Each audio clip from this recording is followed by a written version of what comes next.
Switch on చేస్తే అక్కడ camera work చేస్తుంది. రేపు ఉదయం వచ్చి కెమెరా తీసుకెళ్తాను. థ్యాంక్స్. Take care.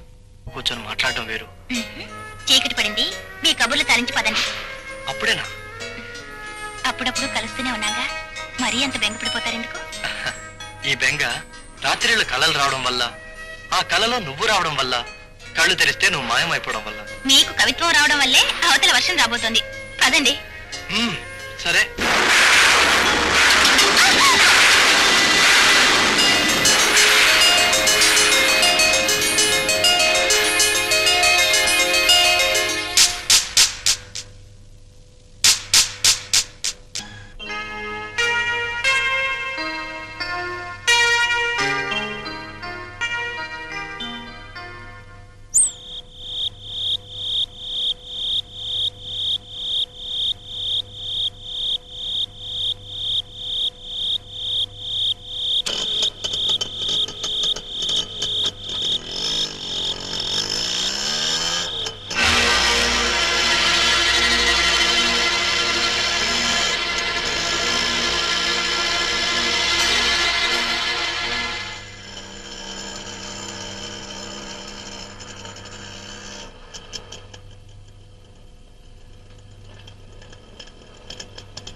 నాకేం తెలుసు?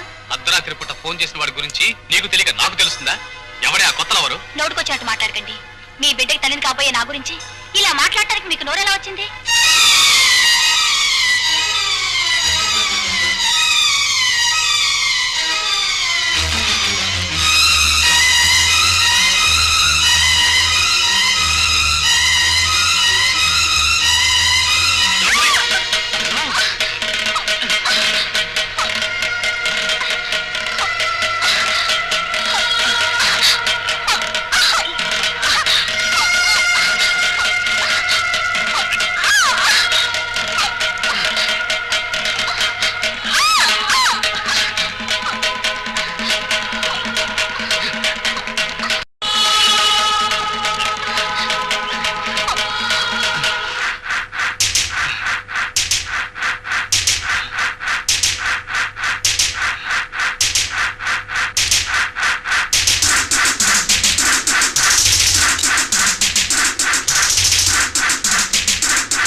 మాతృభాషలో ఏడవచ్చుగా.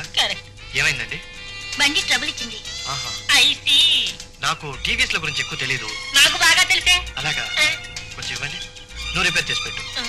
ఏమండి, నేను మీకు పార్టీ ఇస్తాను, జ్ఞాపకం ఉందా? అవును, నాకు జ్ఞాపకం ఉంది. ఉంచుకో. పక్కనే ఒక రెస్టారెంట్ ఉంది, అక్కడికి వెళ్దామా? మరి నేను? నువ్వా ఎండ్లో కూర్చొని రిపేర్ చేసి పెట్టు, రెస్టారెంట్కి వచ్చి అక్కడ బయట వెయిట్ చేయి.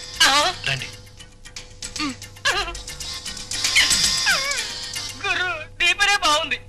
లవ్లు డ్యూయెట్లు. మరి నాకు నట్లు బోట్లు డొక్కు టీవీఎస్లు. అమ్మా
హలో, మినిస్టర్ గారు లేరండి.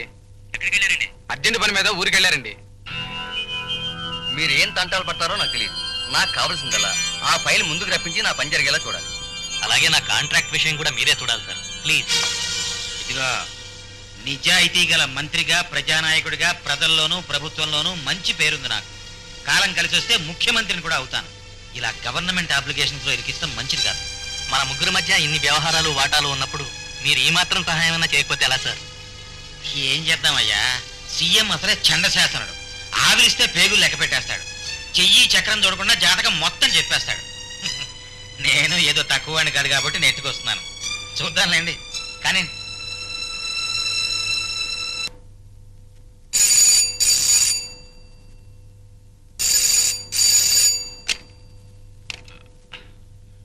హలో, బేటాలు నొక్కి వచ్చాను సార్, సరదాగా సినిమా షూటింగ్ చూద్దామని సార్. మీరిద్దరూ సరదాగా జరదాకెళ్ళి వేసుకుని షూటింగ్ వెళ్ళండి. నేను ఎర్రమొక్క వేసుకుని ఎంగిలి బీడీలు కాల్చుకుంటూ స్టేషన్ లో కూర్చుంటాను. అలాగే సార్. ఇగో, పిచ్చుకలతోటి పావురాలతోటి పిల్లులతోటి ఆడుకోండి, పులులతోటి సింహాలతోటి నాతోటి ఆడుకోకండి. అది కాదు సార్, చిన్నప్పటి నుండి సినిమా యాక్టర్లు చూడాలని సరదా సార్. తప్పకుండా చూడండి రా, అందరూ కొత్త యాక్టర్లే.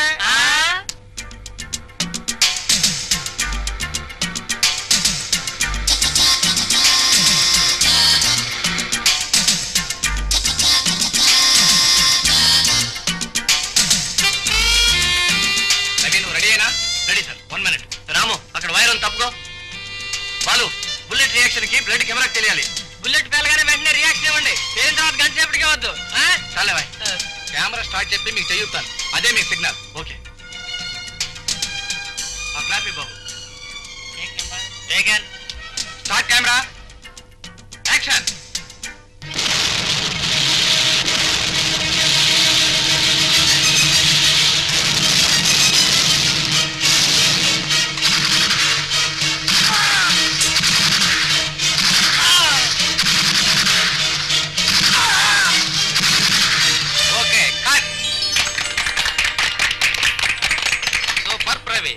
మీ special effects wonderful. Location shift. ఎవరో ప్రొడక్షన్ వాళ్ళు బాగా అలసిపోయారు. సతీష్, కొబ్బరి నీళ్ళు పంపించు. ఏమిటి ఇవాళ? మంచి నీళ్ళు చాలు గురు. ఎక్స్క్యూజ్ మీ, మరే నువ్వు రవి కదూ? రే, నువ్వు బెనర్జీ కదూ? గుర్తున్నాను రా. ఎందుకు లేవరా, ఎన్నాళ్ళైంది నిన్ను చూసి. ఎప్పుడో కాలేజ్ టైంలో మీట్ అయ్యాం. ఇప్పుడు ఏం చేస్తున్నావు నువ్వు? ఏదో బిజినెస్ చేస్తున్నాను లేరా. ఫ్యాక్టరీ నుంచి ఇటు వస్తూ షూటింగ్ హడావిడి చూసి కారాపిలా వచ్చాను. ఏమిటి డైరెక్టర్ నేను తెగ పొగడేస్తున్నాడు? ఏం లేదురా, నా వర్క్ ఆయన సాటిస్ఫైడ్ అంతే. సరే, నువ్వేదో స్విచ్లు గిచ్చులు నొక్కేస్తున్నావు. అసలు నీ ప్రొఫెషన్ ఏమిట్రా? Cinema special effects. అది ఇట్స్ డిఫరెంట్ ఆర్ట్. బాంబులు పేలడాలు, తుపాకుల కాల్పుళ్ళకి మనుషులు రక్తం వచ్చి చచ్చిపోయినట్టు చూపించడాలు నా ప్రొఫెషన్. అంటే ఇప్పుడు ఆ సోల్జర్స్ వాళ్ళు కాల్చు చచ్చిపోయారే, అంతా నీ మహిమే అన్నమాట. Very good. సినిమా చూసినప్పుడు ఇదంతా నిజంగా జరిగినట్టు అనిపిస్తుందిరా. కానీ దీని వెనక ఇంత తతంగము టెక్నిక్ ఉందని నాకు తెలియదు. చిన్నప్పుడేదో ట్రిక్కులు గ్రిక్కులు అనేవాడివి, మొత్తానికి అనుకున్నది సాధించావు అనమాట. ఒక్క నిమిషం వస్తున్నానని చెప్పరా. కాసేపు ఉండు, ఇంటికి వెళ్దాం. సారీ రా, నాకు పని ఉంది. మళ్ళీ తీరిక కలుద్దాంలే. Okay bye. Okay, see you. Bye bye.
నీకు విషయం చెప్పాలి.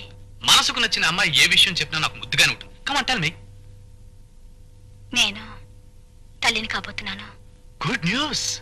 ఈ మధ్యకాలంలో ఇంత మంచి వార్త ఎప్పుడు వినలేదు. ఈ విషయం చెప్పాలని మీకోసం 2 రోజులుగా ఎదురు చూస్తున్నాను. ఏమైపోయారు? మా నాన్నగారు నన్ను ఫ్యూచర్ లో చీఫ్ మినిస్టర్ చేయాలని ఆంధ్రదేశం ఆ చివరి నుంచి ఈ చివరి వరకు తిప్పుతున్నారు. ఇవాళ సాయంకాలం ఊళ్ళోకి వచ్చాను. రాగానే నీ ఒళ్ళోకి వచ్చాను. సాయంకాలమే వచ్చారా లేక ఉదయమే వచ్చారా? అబ్బా, సాయంకాలం వచ్చానని చెప్తున్నానుగా. ఏమీ లేదు. ఉదయం మీరు కారులో అమ్మాయిలతో వెళ్ళటం నేను చూశాను. ఎవరినో చూసి నన్ను అనుకుంటావు. చూడు, లేని పని ఊహించుకుంటూ టైం వేస్ట్ చేయడం ఈ ఆర్కే స్టైల్ కాదు. Come on darling.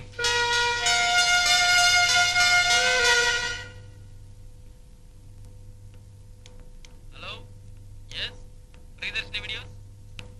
ఏంటండి, చార్లీ చాప్లినా? ఉందండి, పంపిస్తాను. ఓకే, అలాగే. హలో. హలో, కూర్చోండి. కబురు చేస్తే నేనే క్యాసెట్స్ పంపించావునిగా, మీరు వచ్చారేంటి? షాపింగ్ వెళ్తూ ఇలా వచ్చాను. క్యాసెట్స్ ఏమైనా కావాలండి? క్యాసెట్స్ ఏమొద్దు. మీరు వీడియో కవరేజ్ కూడా చేస్తుంటారు కదా? మ్యారేజ్ ఫంక్షన్స్ కి చేస్తాం. సాయంత్రం వీడియో కెమెరాతో మా ఇంటికి రాగలరా? ష్యూర్. ఫంక్షన్ ఏమైనా ఉందా? అలాంటిదే, తప్పకుండా రావాలి. అలాగే. థ్యాంక్స్, వస్తాను.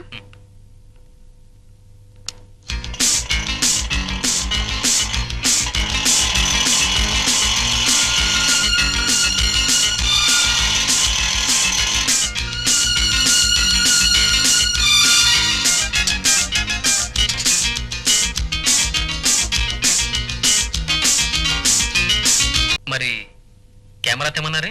అవును. మీకెలా చెప్పాలో నాకు అర్థం కావట్లేదు. ఏ విషయం? ఈ రోజు రాత్రి మినిస్టర్ గారి అబ్బాయి రామ్ కుమార్ వస్తాడు. నేను అతనితో కలిసి ఉండగా ఆ దృశ్యం మీరు వీడియో తీయాలి. వాట్? ఐఎమ్ సారీ మేడం, నేరం అనిపించుకునే ఈ పని నేను చేయలేను. ప్లీజ్. నేను మిమ్మల్ని చేయమంటుంది నేరం కాదు, సహాయం.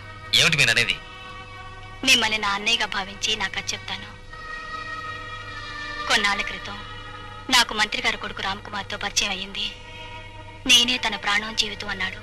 పెళ్లి చేసుకుంటానని నమ్మించాడు. కానీ అతను కేవలం నన్ను ఒక ఆట వస్తువుగా వాడుకుంటున్నాడని ఇప్పుడే తెలుసుకున్నాను. రేపొకవేళ నిజంగానే తనకి నాకు ఏ సంబంధం లేదని తప్పించుకుంటే నిజం చెప్పుకోవటానికి నా దగ్గర ఏ సాక్ష్యం లేదు. నేను బతిగాను. పుట్టబోయే నా బిడ్డ ఒక కాలు సరిన దాని కొడుకును మిగిలిపోవచ్చు వస్తుంది. అలా జరగకుండా ఉండాలంటే అతని చేత నేను తాళి కట్టించుకోవాలి. దానికి సాక్ష్యం కావాలి. కరెక్టే, కానీ అతను మంత్రి కొడుకు. అన్యాయం చేపట్ట ఆడపిల్ల కాపాడమని ప్రాతిపడితే కాదంటారా? అతను శ్రీహరావు గారి కొడుకు. పెద్దవాళ్ళ విషయాలు తలదూరిస్తే ఎట్టి పరిస్థితుల్లోనూ మీ పేరు బయటికి రాదని పుట్టబోయే నా బిడ్డ మీద ప్రమాణం చేస్తున్నాను. దయచేసి నాకు ఈ సహాయం చేయండి. కాదని కన్నయ్య. ఆల్ రైట్, నేను మీకు సహాయం చేస్తాను.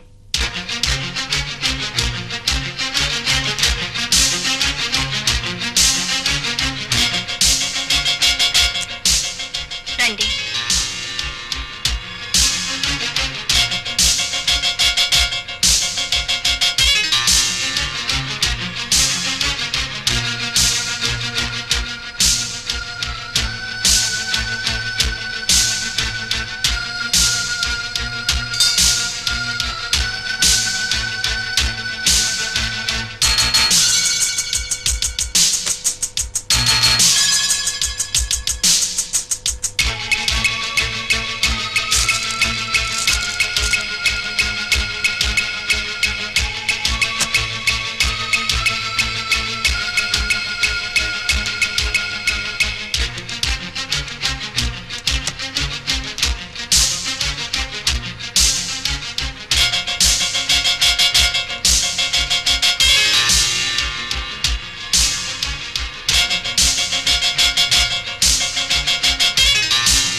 ఈ స్విచ్ ఆన్ చేస్తే అక్కడ కెమెరా వర్క్ చేస్తుంది.